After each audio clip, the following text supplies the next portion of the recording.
And so today I'm going to move. Okay, so today we're going to be working with 2-point perspective, and so I wanted to kind of go over that. I am having to use my laptop camera because I think the detachable one that I had, you all were having a hard time to see because it was like too flooded with light. So this is what 2-point perspective looks like, and I'm going to show you how to do that in just a moment. And this is going to be the sketchbook part 2 for this week. And of course, I didn't erase all the lines on this. This was just my demo from last semester. I'm going to do it just like I did on Tuesday for this in just a moment. But I wanted you to see what it looks like. So with 2-point perspective, the reason we choose to use 2-point perspective is it really all depends on the viewer's location to the objects that they are drawing. And so whenever we draw in 1-point perspective, remember we drew objects as if we were looking at them from a frontal view, like this. And so if you're looking at this table, like a table or this little box, you can see this part is going to look closer to you and larger, and it's going to appear to go towards a vanishing into the distance, like that these lines get closer together. And so it's nice to draw in 1-point perspective. You can draw pretty much anything in 1-point perspective with a vanishing point if you're facing everything from a frontal view. But what happens if you're standing at a corner? Notice as I turn this box sideways, it appears it has a plane that's going this way, a plane that's going this way. And so that's when we would need to use 2-point perspective, because we would have a vanishing point for this plane as it tapers and goes into the distance, or how we see it to be that way. And then the same thing for this side. Now, if you watch the lecture or listen to the lecture, it talked about 3-point perspective, and I didn't want to get into that and confuse anyone, but I know there's several drawing 2 students in the class and maybe some drawing 1s that have experience with perspective.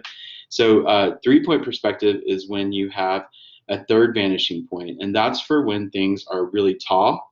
And you want to create kind of a more foreshortened view.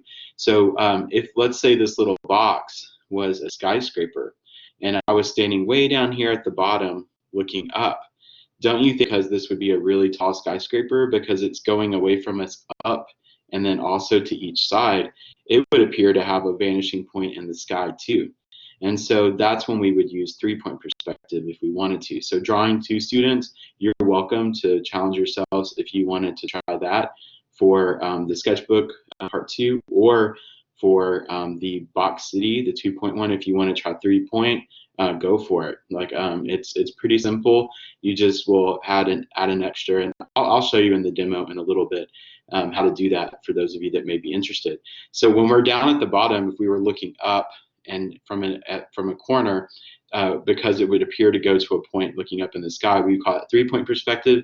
But you'll also see it called worm's eye view, because it's like you're a worm on the ground looking up, so everything looks big.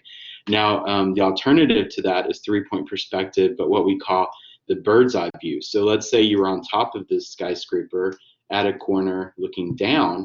It's going to appear to go to a point down on the ground, like you're a bird, in the sky. So that's what 3-point perspective is, if you were curious about that. And some of you may have to, depending on what kind of courses that you go into and what your major is, you may have to use some of that at some point with 3D modeling and things like that. And there is a 5-point perspective. It scares me. I've had to do it a few times, and I've had a few advanced students in drawing 2 that wanted to do it. But 5-point perspective is where you draw to the 2 vanishing points, like for 2-point perspective, the 3rd vanishing point for up high, a 4th vanishing point for down below, and then a 1 point for way back here. So it's super complex, and when you finish drawing that way, it ends up looking like a fisheye view. Like everything looks like it's kind of in a globe. And it looks really cool, but it's very technical.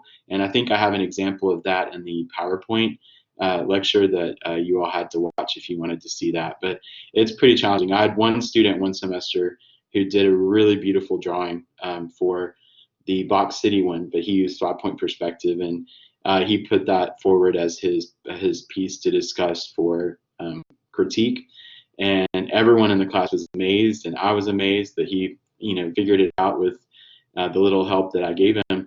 And I said, are I think people would really like this if you wanted to do scenes. And he's like, oh no, I'm never doing that again. It was way too hard. But it's good to know. Like it's good to know. They do have architectural programs now that help you do a lot of this online, but it's always good to know how to do it and how they figured out how to do it during the Renaissance without any of the really technology that we have today. So I'm going to show you how to do the initial Sketchbook Part 2 assignment and 2-point perspective. And then I'm just going to show you a pointers with working with 2-point perspective, like how to use little flaps to help carry your box or your images off the paper, because sometimes it can be too confining having the vanishing points on the paper. So a lot of times people will add flaps and carry the vanishing points off the paper so that it makes the composition a little bit better. And then I'm also going to kind of go over how to draw. I think I posted a video for how to draw the inside of a room, but drawing a corner of a room is also using 2-point perspective. But when you're on the inside, it's different. So like this wall, like if this was the corner of a room, this wall would be the plane would be going to a vanishing point outside over here, and this plane of the wall would be going to a vanishing point outside over here. And so that's how you get a perfect corner of a room. And then like these windows would be drawn to this vanishing point, and like this door, the floor and everything would be drawn to this vanishing point over here. So it's a little tricky when you have to draw inside. You really have to, it's hard to think about it. It's kind of like when we did the 1-point hallway, you had to find the vanishing point on the photo. So when you're inside drawing a corner, you have to find the vanishing points, through the walls, which can be kind of confusing. So it might be easier with the camera setup to just watch that video that I posted, because that artist had a lot better video setup than I do. But I'll still, if anybody wants to see it, I'm still happy to show you. Okay. All right. So let me move everything out of the way. All right. So I have just a white piece of like the 9x12 drawing paper. This is for the Sketchbook Part 2.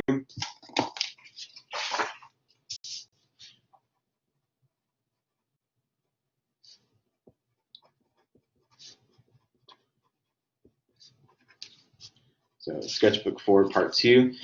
And so same thing that we did in class on Tuesday. I'm going to take my ruler and my pencil. This time I was smart and put my drawing board underneath it so I have a flat surface. So in the middle of the paper, I'm going to draw my horizon line. And then I think it tells you to label it HL. Then I'm going to draw 2 vanishing points because this is 2-point perspective. So I'm going to put one over here and then one over here on the edge. And again, remember to try to keep your vanishing points small, because if you make them too big and then you don't line up the ruler just right on them, it can throw everything off that you are drawing. Now, what I was mentioning earlier about the flaps, for your box city drawing, right now, if I have these 2 vanishing points on this page, we see in a circular field. And so between these 2 dots, if we were looking at these 2 dots are like part of the circle. Like this would be the largest part of the circle we could see. So you can imagine going up and all the way around in a circle. That's all we can see. So if you notice, if I were to draw a circle, I can't see up here and down here in these corners. And so a lot of times when I have students that draw in 2-point perspective, they'll put the vanishing points too far in on their page. And then they want to draw stuff, in their composition, bushes or streets or things in the corners, whatever they're drawing. And they're always like, how do I draw this part? And I'm like, you really can't unless you're an insect that has multiple eyes and you can look in different directions, we can't see, we can't do that. So that's why I was saying sometimes it's best to add a flap of paper, tape it to each side, and put your vanishing points off the page, and that will allow you to carry the objects off the page so that everything in the page, in the picture plane, will be part of your vision, your field of vision. Hopefully that makes sense. And okay, so now that I have my two vanishing points, I think it said to label them both as VPs, we're going to start drawing our boxes. Now for this one, you're going to do 4 boxes as well. You're going to draw one above the horizon line, one on the horizon line, and one below the horizon line. One has to be solid, one has to be transparent, and one has to be hollow. And then the 4th one has to overlap one of those. So I'm going to show you how to do that. Now, since we are drawing boxes in 2-point perspective, what we see first is just the edge, right? If we look, we would just see the edge first. So that's, to me, 2-point perspective is easier because of that, because all you start out with is just a little segment of a line. So I just made a little segment of a line. I would probably say keep them to around 2 inches long. And then once you do that, we're going to draw from the top and bottom of that line segment to each vanishing point on either side. And that's going to create the 2 planes, taking us back into the distance, or create an illusion of space. Okay, so I'm going to line up the top here with the vanishing point over here, and I'm going to draw a line. And then the same thing for the bottom. Again, try not to apply a lot of pressure with your pencil. Make sure it's a HB, H level pencil, and press really lightly so you're not embossing the paper, because you do want to be able to erase the lines once you go over them in Sharpie or permanent marker or pen. So now I'm lining up the top to the right vanishing point. Whoops. And then I'm going to do the same thing with the bottom.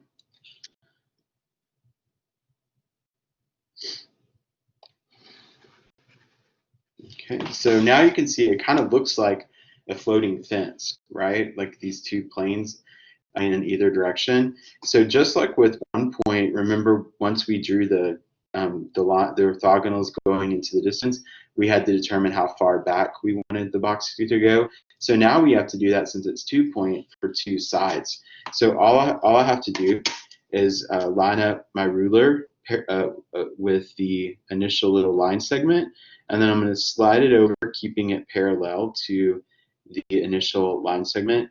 And then however big I want to make it, I'm just going to draw a vertical line there for that side.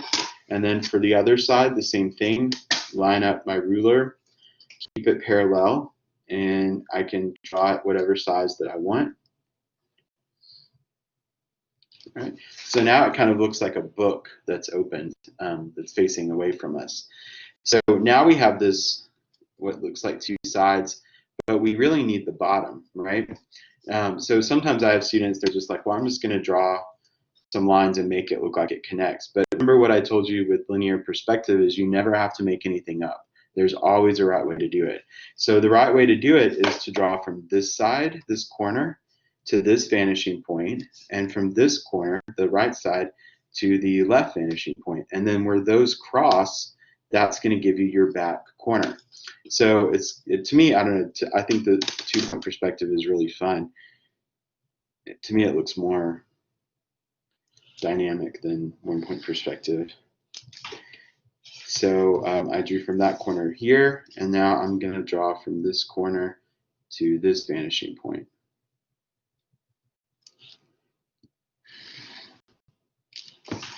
Oops, I didn't draw far enough.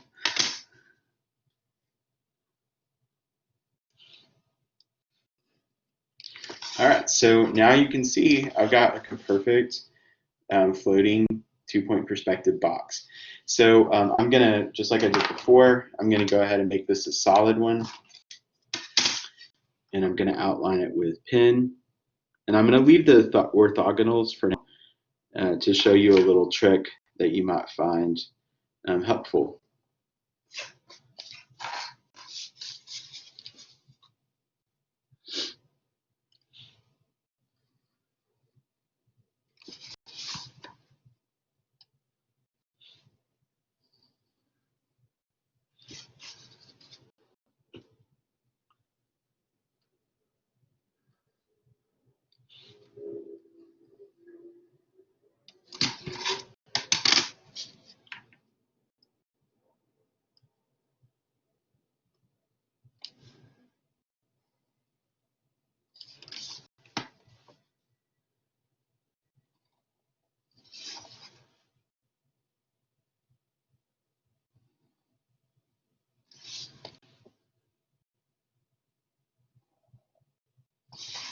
Okay, so I have it outlined now in the pen, and then I'm going to go ahead and draw one.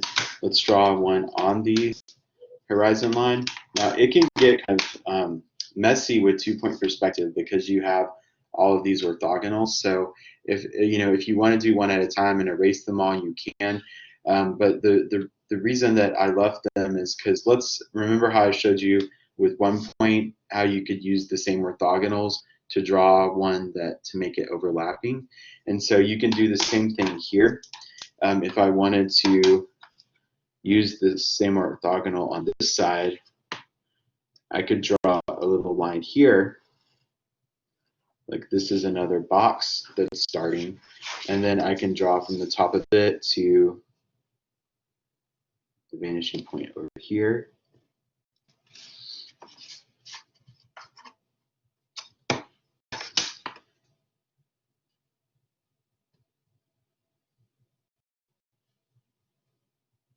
And then from the bottom corner to the vanishing point over here. And then this would be that back part that's going up. And you'll see once I'm finished with it. And then this side, I can determine how big I want to make this side. And then that side would draw back to the vanishing point over here. So you can use the orthogonals to help you out with creating another one that's back behind it. So I'll outline that one, and then I'll erase the orthogonal so you can see it a little bit more clearly.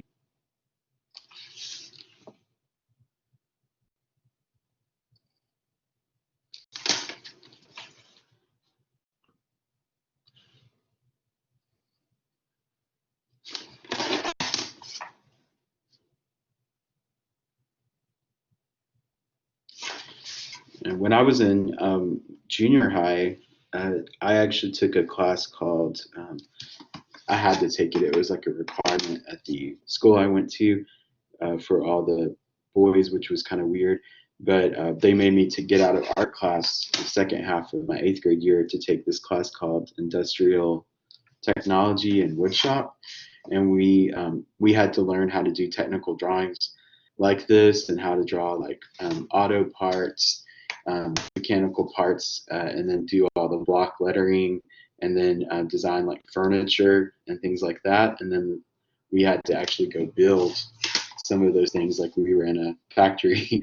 So it was kind of interesting. I never thought it would come into play, being an art teacher, but perspective is only real. So you can see now it looks like I have 2 solid boxes that are overlapping. So I've got 2 that are above and an overlap. So I'm already a good part of the way done. So now I can erase these orthogonals, and that will help you all see it a little bit better, hopefully.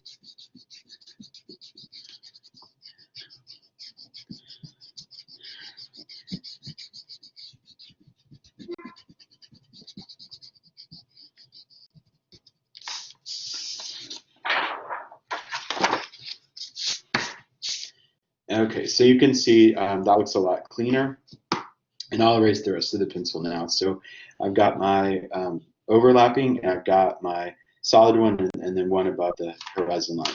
So next I will draw one on the horizon line, and I'm just going to start again with a small little line, and then I'm going to draw 2 both vanishing points.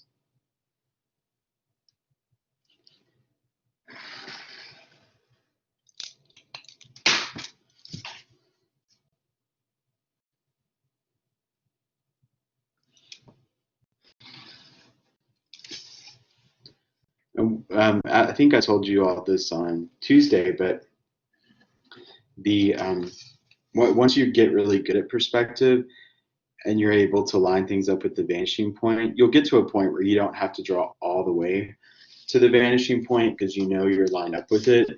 But I'm just drawing all the way just so if this is new for any of you, you know, you understand where I'm drawing to.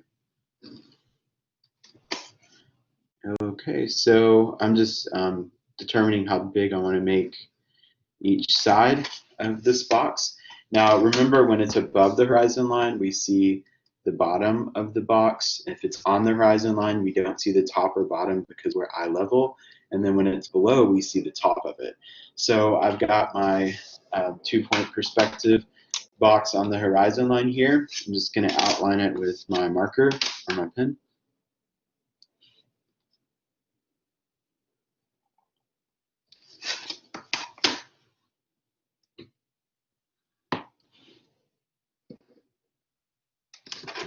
And then we will make this box hollow just so I can show you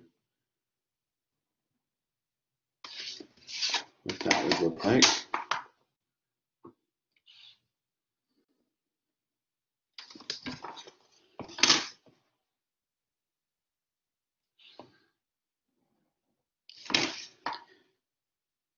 And since this is a 5-week class, I know this is really fast for you all to work through these concepts. But if you were to take the course again or take Drawing 2 in a 16-week class, you know, this would be spread out over a few weeks, so you would have a lot more time to really process the information, because I know it is a lot to take in. So now I can erase the horizon line because this one's going to be hollow. I can erase the horizon line from the inside of this. So this is sitting on or close to the horizon line. So let's say I want to make it hollow from this side. It's the same concept that we did with 1-point perspective.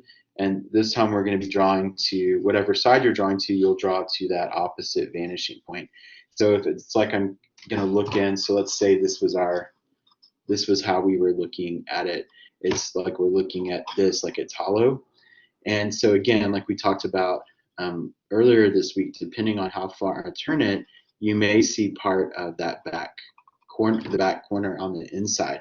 So I'll show you how to check for that in just a moment. So I'm going to go from this corner to this vanishing point.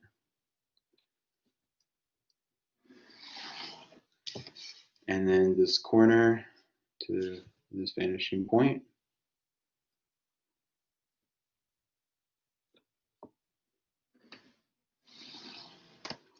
All right. Now, the way that you check to see if you would see part of the back wall or the back corner in 2-point perspective is you would line up these two corners with the vanishing point here. And wherever they cross these lines here, that's where that back corner would be. So as you can see, this is intersecting right here. So it's not in our vision if this side was open. So we don't have to worry about that. So that's good. It makes it a little bit easier. But that's how you always would double check that. So now I'm just going to outline this side here with my marker pen.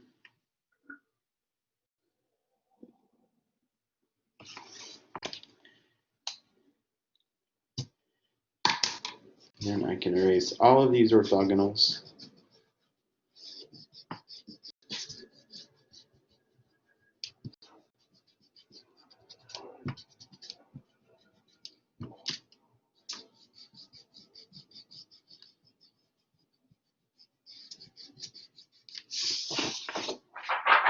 All right, and now it looks like we have a hollow box sitting on overlapping the horizon line.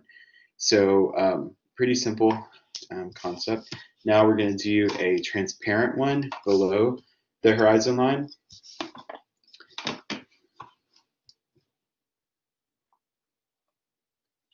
So I'm going to again start with a little line segment, draw to both the left and right vanishing point from the top and the bottom of that line segment.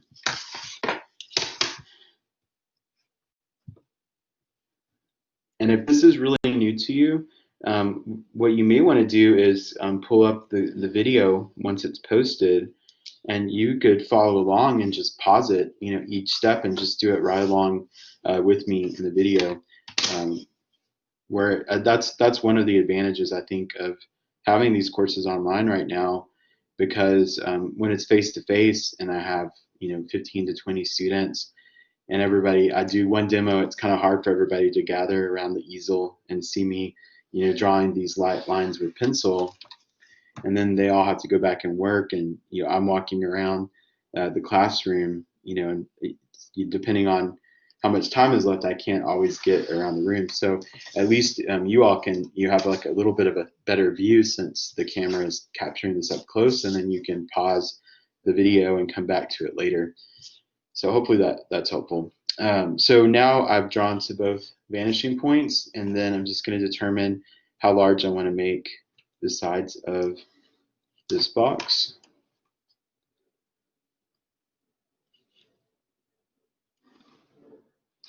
All right, so once I do that, now I need to find the back corner. And so to do that, again, you draw to the opposite vanishing point. So I'm going to draw from here to here. And then from this corner to the vanishing point over here.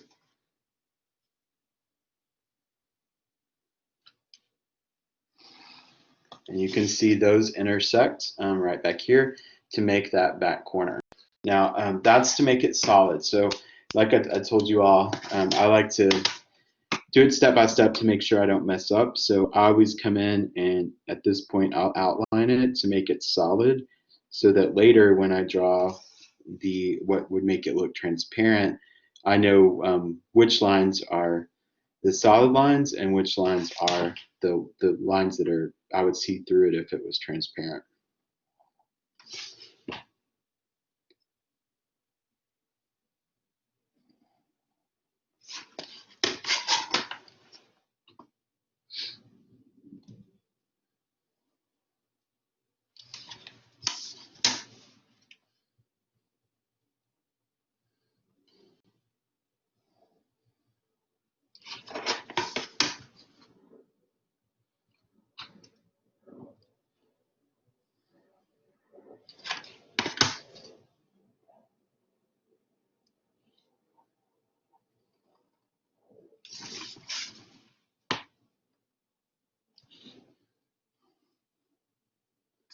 Okay, so you can see it looks like a solid box down here. Now, how to find the back corner? We already have part of it up here. We just need to find where the bottom back corner would be, where it would line up. So the way we do that is we draw from this corner to the opposite vanishing point, and this corner to the opposite vanishing point, and where those lines will cross, that will be the bottom back corner. So I'm going to do that with the pencil so I don't mess up. Or if I do, I can erase it.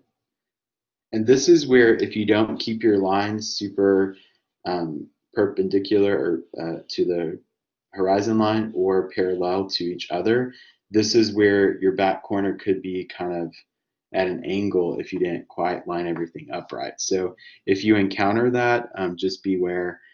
Sometimes if you make a square shape, depending on how close it is to the vanishing points, your back corners may also overlap. So your front corner may overlap with the back one. So that's why I always make one side a little bit longer, so that I don't have to worry about that, because it can kind of look weird to a viewer, because it would be like you were facing both the front and the back like lined up with each other. So I'm not going to draw all the way, but just enough to see where they would overlap. So you can see they overlap right here, and that is right below where I already had the top here. So now I just have to connect those 2 points. And then as I showed you on Tuesday, I like to use a different color marker pen to do the invisible or the transparent lines. So I'm using a blue marker pen.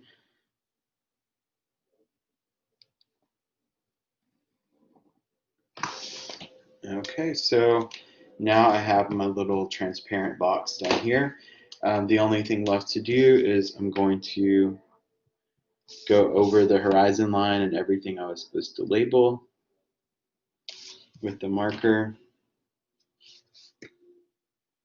And then I'm just going to draw the horizon line where I would see it. So again, you don't want to draw it through an object unless that object is transparent.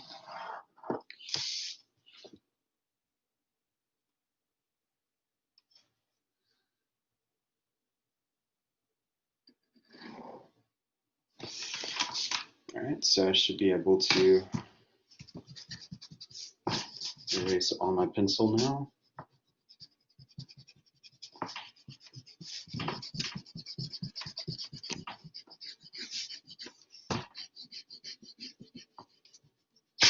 Oops.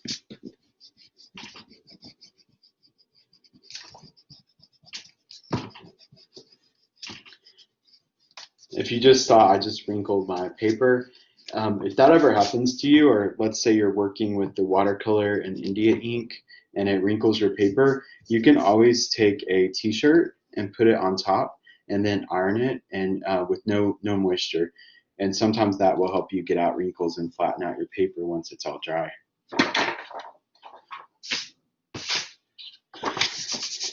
All right, so now this is completely finished, and hopefully a good example for you all to look at. And I'll post a finished photo of it on Padlet like I did on Tuesday, just so you can see it a little bit closer.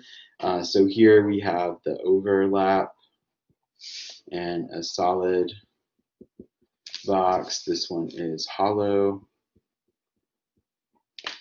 And then this one is transparent. And you don't have to label these. I just wanted them labeled so when I post the picture that you all will know which one is which. Okay, so hopefully that's easy to. A lot of students tell me they find the 2-point perspective easier than 1 point. I don't know. I think it just depends on each individual person. So that is 2-point perspective. That's for part 2 of sketchbook number 4. The next thing I wanted to show you is how to start the Box City portfolio assignment. So that assignment, you do not have to draw a city, okay? So I'm gonna move it up here for a second. So with the Box City, please go, before you even start it, go look at the PowerPoint and you'll see really cool examples from students. Some of the ones towards the beginning, that was when I early on started teaching, and so some of the drawings aren't as refined. I hadn't really learned how to push students yet to make things look more finished, but there's a lot of really great ideas. So like you'll see a student who turned like a chessboard into a 2-point perspective, and you'll see like a Gotham City in 2-point perspective with charcoal. So there's a lot. It doesn't have to be a city. You'll see like a student that drew like the inside of a store, and there's like shelves with body parts on it. It's kind of creepy, but I wish the student would have gone in and used watercolor or something to kind of fill it in, and then you'll just see some really amazing stuff.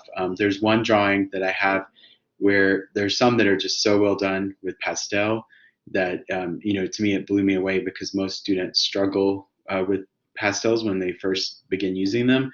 So to have to take something and be so precise with it, I was really impressed. And I think I talk about that in the audio over the PowerPoint. But then one of my favorites that I think I've ever had a student do, there's like some really cool kind of imaginary things. Like there's like look like a spaceship with like aquariums, whatever you want to do. Yeah. So someone asked, can we draw a room in our home in 2-point perspective? Yeah. The Box City one, it just has to be something in 2-point perspective, but it should be like a finished. It should look like a piece of finished art. Okay. Because with the hallway drawing, yeah, that could look like a finished piece of art too. But sometimes those tend to look a little bit like architectural studies still. And, of course, the preliminary drawings, these look, like, they look like exercises. So what I wanted, the whole purpose of the Box City one is really just to have you make a piece of art that shows that you understand perspective and how to add that into a work of art. Because in the PowerPoint, you'll see famous master artists that use perspective that you probably didn't even notice the perspective before, but it becomes kind of a secondary thing, and you just think, oh, that looks really real, but you don't realize it looks real because of the environment that the artist created, the sense of space. And so, yeah, so you can draw whatever you want. Just make sure it's in 2-point perspective. And if you want to do, I think there was an example of like the inside of a home.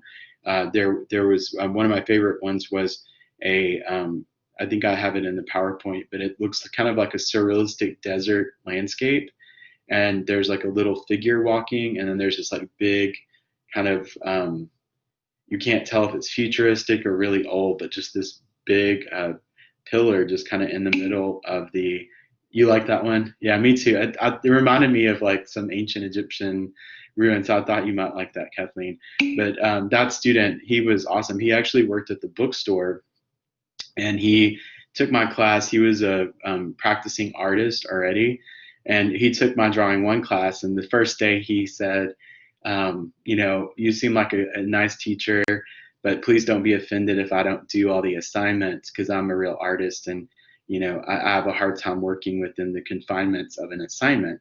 And I was like, well, you're in drawing one, you kind of have to do the assignments, but I'm always open for a student to take an assignment and make it into a work of art, where you can't tell it's an assignment. So he did that. Like we're still friends, and he did wonderful things, and he sells his work, and so we stayed in touch. But anyway, he in the class, like every piece of art he made, it looked like, I mean, it did not look like an assignment. Even like the hand drawings, like we did early on, he would take them home, like the blind contour and the contour, and he layered them all together, and he would put like watercolor on them. So like, even though he did all the assignments, he still took them further and made them look like a work of art.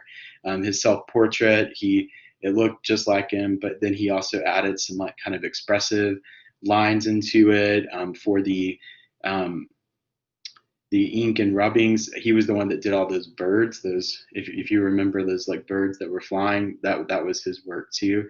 But he had a way of he could take any little assignment and make it look like a work of art. And I think that's always a sign of a true artist, is being able to make things look like an original concept.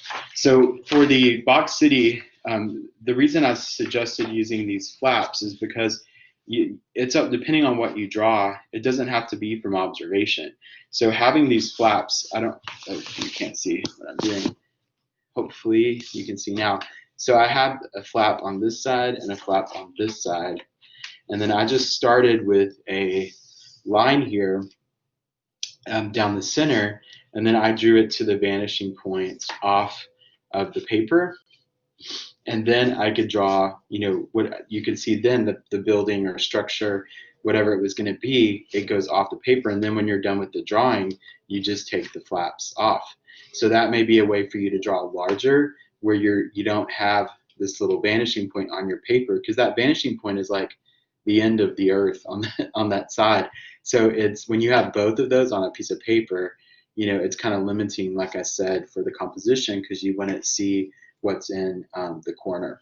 So I just thought I would show you that little trick. And I think in the PowerPoint, there was an example of a painting by Van Gogh of his yellow house. And it was 2-point perspective. And one of the vanishing points, if you follow it, it's on the canvas. And the other one, if you follow it, it's off the canvas. And that's what made his work so powerful, is that even though he used really expressive color, emotional color usage, and his texture with impasto, using like a palette knife to paint with, looked more abstract, but the foundation of the accurate perspective was underneath. And so that's what made it look not like a child attempt, but like a professional artist that chose to use accurate perspective with more expressive texture and color, if that makes sense. So perspective can, it can be very helpful, and it could be just a starting point for you to do something maybe a little bit more creative. So don't feel like you have to draw the White House or anything. It does not have to be from observation or from a photo. It could be. I mean, there's so many possibilities. Francis Bacon, he was a British painter that was really well known, painted really dark stuff.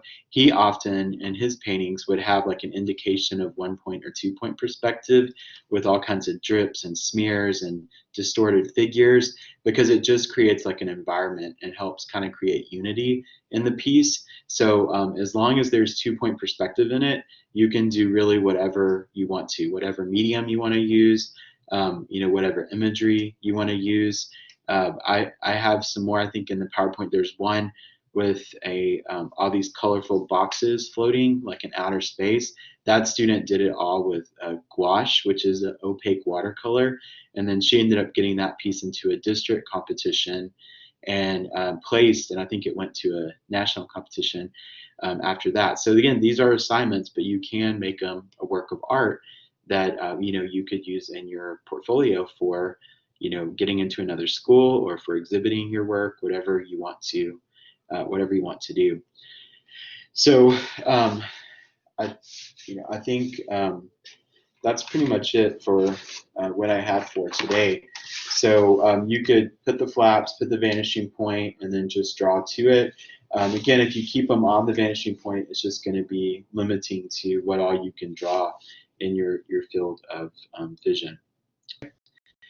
So are there any other questions? Did you all have any specific questions about how to do certain things, or no? Okay, well, like I said, just continue with the assignments. So this week you had the sketchbook number 4 with part 1 and part 2, and then you have the hallway drawing in 1 point, and then the 2 point, box city that I just talked about. So hopefully you can knock those out, and then as I said, week 5 will be available probably within a couple of hours. So those of you that have a busy week, and the class is going to end on Thursday at midnight. So Thursday, August 6th at midnight. So I wanted to go ahead and have it available today so that you have exactly a week to work on those assignments. Most of them are going to be timed, and they can be more gestural because it's figurative stuff. So I don't think they'll be really time consuming, but there will be several of those for you to do. So I want to get it to you before the weekend so you have plenty of time to get everything done by Thursday. And then on Tuesday and Thursday for the live sessions, I'll be happy to show you additional tips, but I'll try to go ahead, and I have video of me doing the demos from last semester, so I'll go ahead and post those for you to review, and some additional videos that I think you may find helpful on YouTube. Okay. So the last week of perspective, normally in the 16-week class, it's like 2 weeks that we do perspective because it's kind of drag out, and usually by like the end of week 2, students are like, oh my gosh, I can't do this anymore. But you feel accomplished once you can do it, and it will be helpful, I think. Does someone have a question? Shoshana, did you have a question?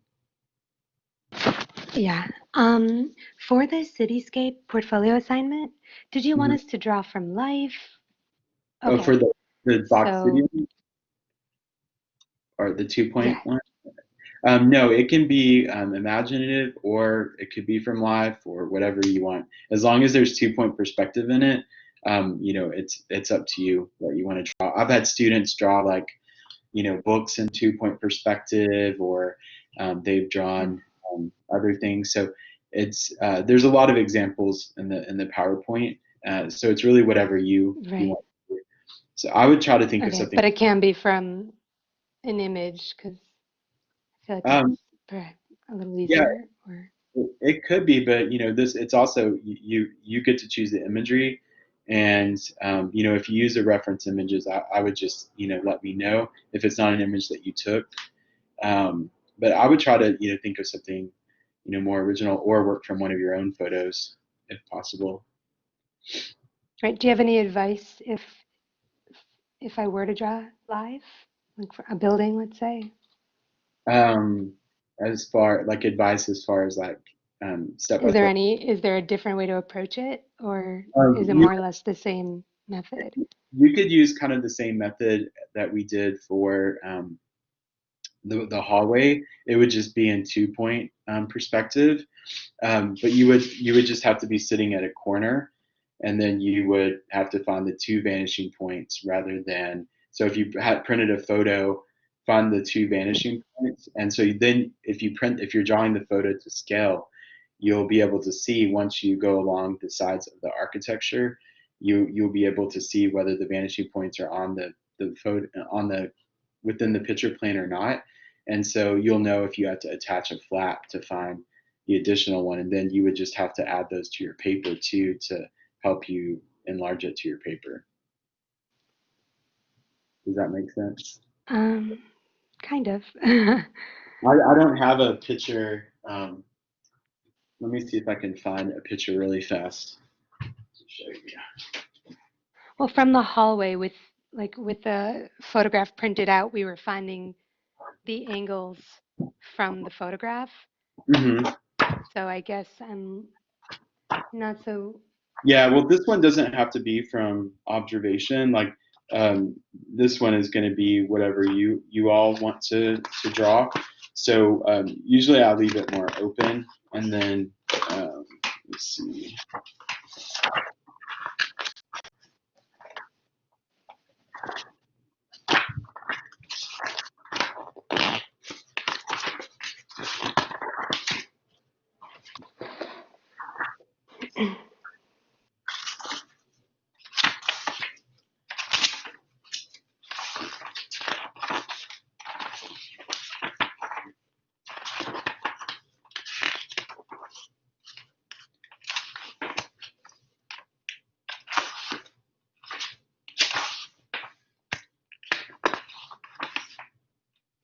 I'm looking through a art appreciation book, trying to see if there's an example of 2-point perspective in it.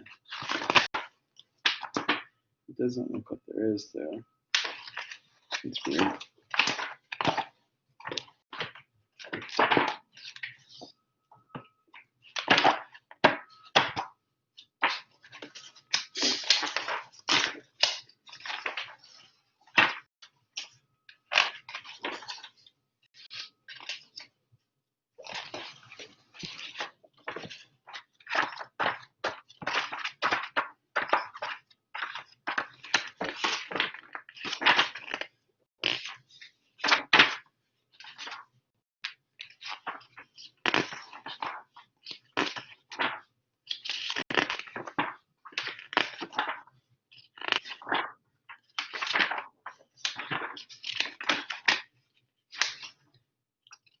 Okay, so here's a good example.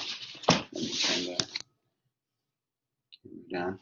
So here we see this Wainwright building in St. Louis. Can you all see this, hopefully? So like if you were wanting to, draw this photo for your box city, if you're wanting, again, it doesn't have to be from observation. It can be anything that you want to create, as long as there's accurate 2-point perspective in it. But this one, you can see the corner of the building. And so what you would do if this was your photo is, and this is an old book that's outdated, and I'm the teacher, so I can draw in my book. But I'm going to line up the top here and go down. And then I can take any point on this, whether it's the side of the building here or the street level. It will all line up to this one vanishing point, even like the marks on the street.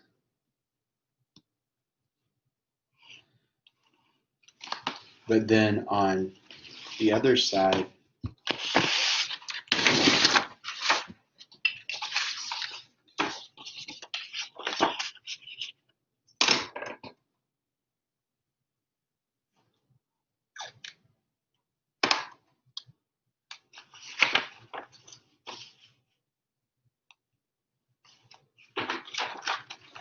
so for the other side, the vanishing point clearly is going to be off the paper. So I would have to line up my ruler. I'm just going to tear this page out of the book.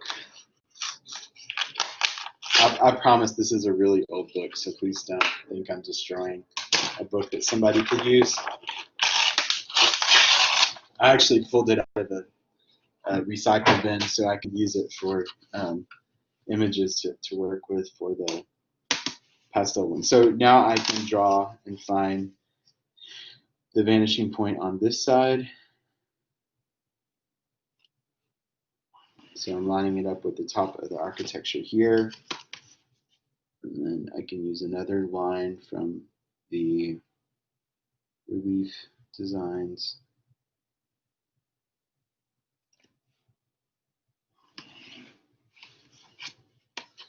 And then I can see even like the corner going back here. And it all lines up. Like that's what's so cool about perspective is that you never have to do any guessing. Like everything always lines up where it's supposed to be. So all of these windows, they would all be drawn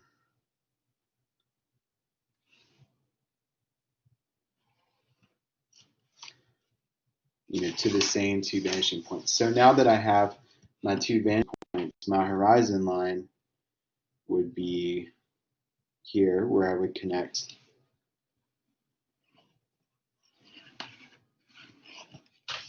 those two lines. So then if I wanted to enlarge this to my paper, let's say I was starting a new drawing, let me grab.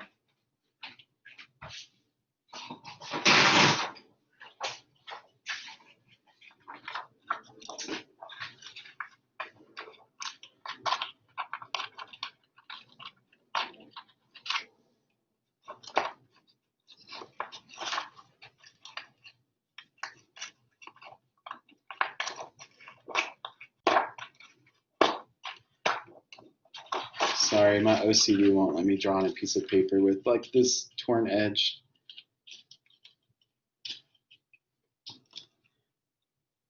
That still bothers me, but it's a little bit better. Okay, so now what I could do if I was wanting to draw this image onto this piece of paper, I would have to have, if my paper is going to be somewhat the same size as this, both my vanishing points would have to be off the paper. So I would have to have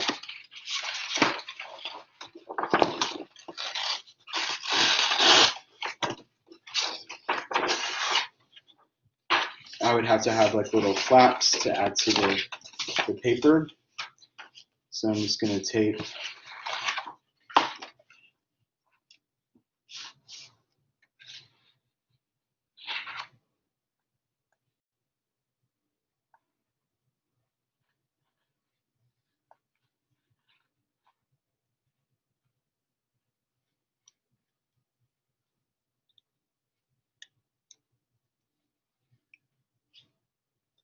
I'm sorry, I'm having difficulties with everything today. I can't get my tape to start.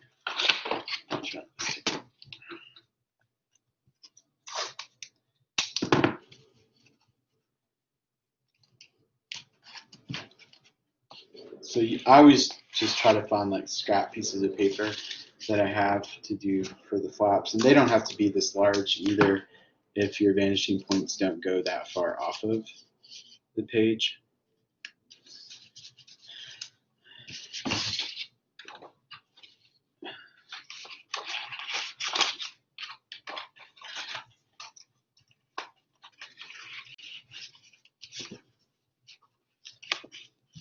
Okay, so in this photo, it's kind of hard, I think, probably for you all to see this, but you can see that in this composition, my paper's not quite as long as this format, but it's close. Well, maybe it is. It's about close to be the same. So you can see the horizon line is a little bit below halfway down. So what I can do is draw my horizon line on my paper a little bit below halfway.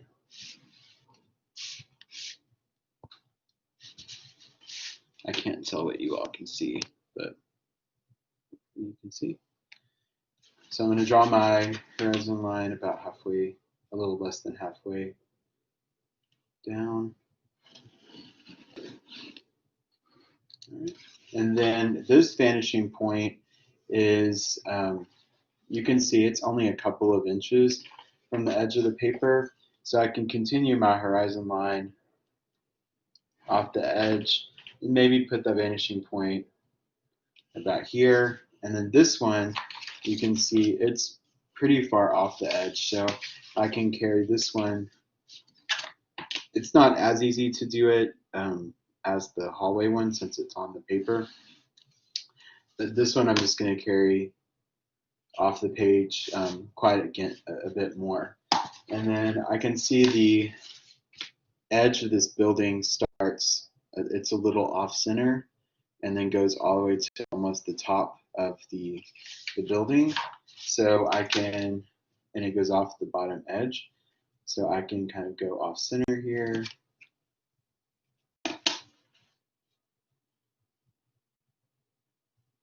Sometimes you just have to start, estimate as best you can, and then go ahead and just start, drawing, and you'll kind of figure it out. So now that I have that, then I could just start with the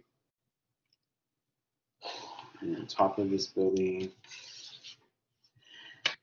and then a little bit ways down is the other piece of roof, and then I have like the carvings,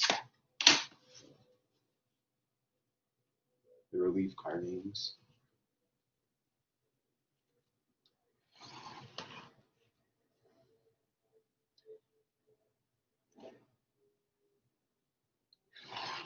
And then the windows and everything else. So, and then this side, it looks like you would just draw to this vanishing point.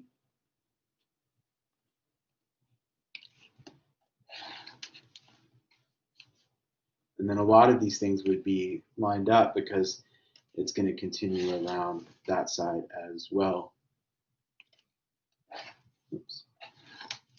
So then every window and everything else would have to be drawn that way. Now, you can also see there's part of this building and then this building too. So that building comes, it looks like about here, and it would line up with this vanishing point. So you would just have to add those details in, and you would have to just draw everything like you see. But hopefully you can, now that you have the knowledge of perspective, you can find your vanishing points and then, create them with the flaps or whatever, and then just enlarge your drawing and try to keep, if the angles look too extreme and not similar to the angles you have here, if you have a protractor, you could actually find the angle of these edges, and then find those same angles on your paper with the protractor to get your vanishing points in the right spot. But usually you can kind of estimate it pretty well also. Does that make sense? Yes. Okay. Well, and you can use whatever medium you want. So you'll see like a lot of the students use the ink, or they'll use watercolor, or charcoal. You could tone your paper and then do a 2-point perspective drawing. That way it doesn't have to be a building. Okay, it's just called Box City because I couldn't think of anything else